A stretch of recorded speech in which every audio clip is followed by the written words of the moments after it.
It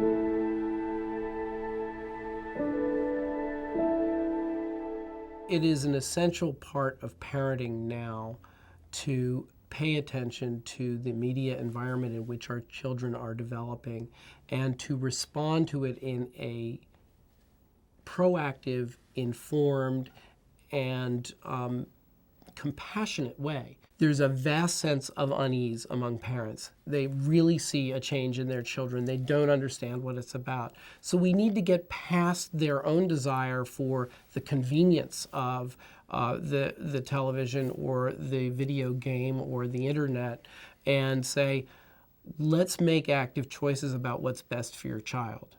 One interesting story is that when the American Academy of Pediatrics came out several years ago with the recommendation that the television not be used as an electronic babysitter, there was a great deal of anger directed from parents to us who had recommended it, basically saying, you're being unrealistic. How am I supposed to get dinner on the table?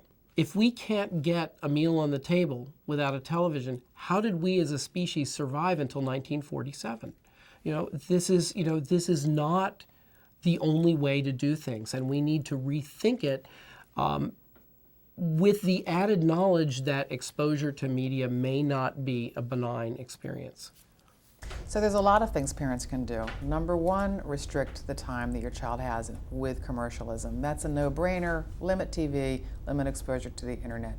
Number two, talk to them about advertising. How does it work? How do you deconstruct it?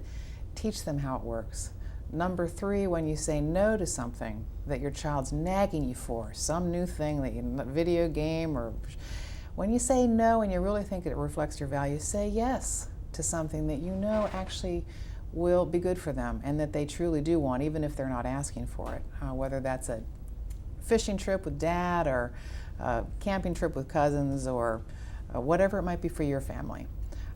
Get your child out in nature. There's something about it that restores us and helps us often want different things, not material things, but want things that are beautiful and good for us. Spend time with family and friends. Create the space. It's harder now. We're all working so hard. We're all stressed out. And the weekend, all you want to do sometimes is flop down in front of a movie because you have no energy for anything else. Try to hold on to relationships. It's so important for our children. Teach your children about money. A fourth of our college students today are in trouble with credit cards because they don't know how to manage money. Teach them to save money, not just to spend money. Teach them to avoid immediate gratification and impulsive buying, so that by putting money aside, they'll be safe and they'll be feeling secure for their future. And I guess finally, teach them to be smart consumers. There are things that children should buy, things that we need to buy to make our lives better, but be smart about that. What's a good product, a good deal, but also a product that's good for the environment, that's made by people who are paid fairly. Teach them about fair trade and environmental products. We need to do this not just for the well-being of our children, but for the well-being of our planet.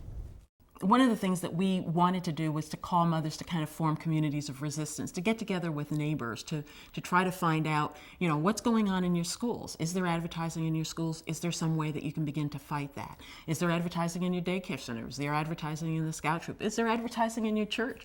Increasingly, we're getting appeals from the pulpit that are commercial in nature. So to begin to say, listen guys, what's going on here is really problematic on a number of levels in terms of the messages that we're sending to our children. I think that the research indicates that the only way children are really going to be protected from this is that they need to learn to protect themselves. They need to become media literate. They need to understand how media work, how they are affected by media, how they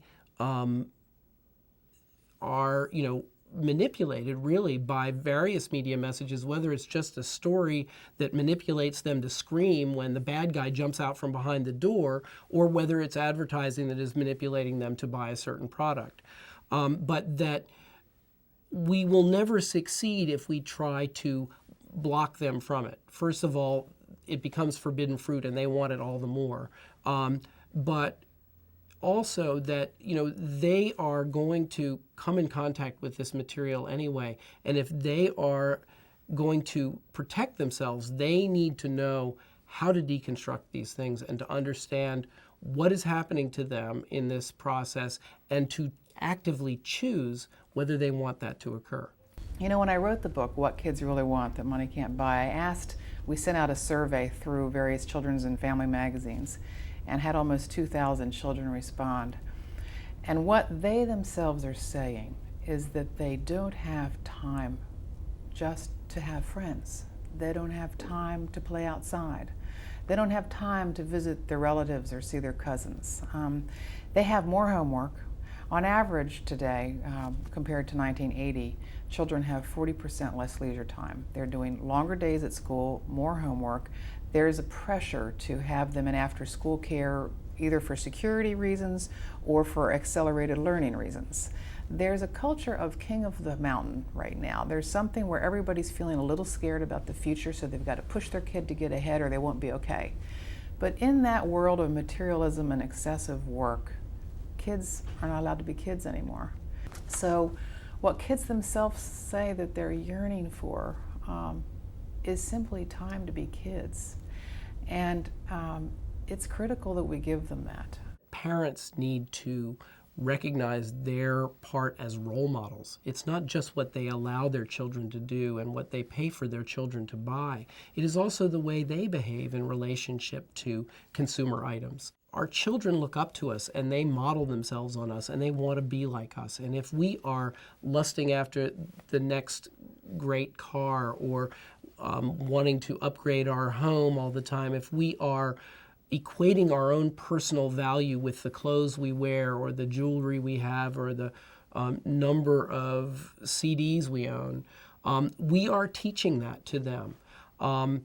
In addition, we are deciding what is best for our children based on that metric also. So we are probably spoiling them by saying, this is a measure of my love for you. You're going to have a video iPod the moment they come out. And so we create expectations in our children that are certainly reinforced by their peer pressure and the culture around them. But this sort of attitude really starts at home.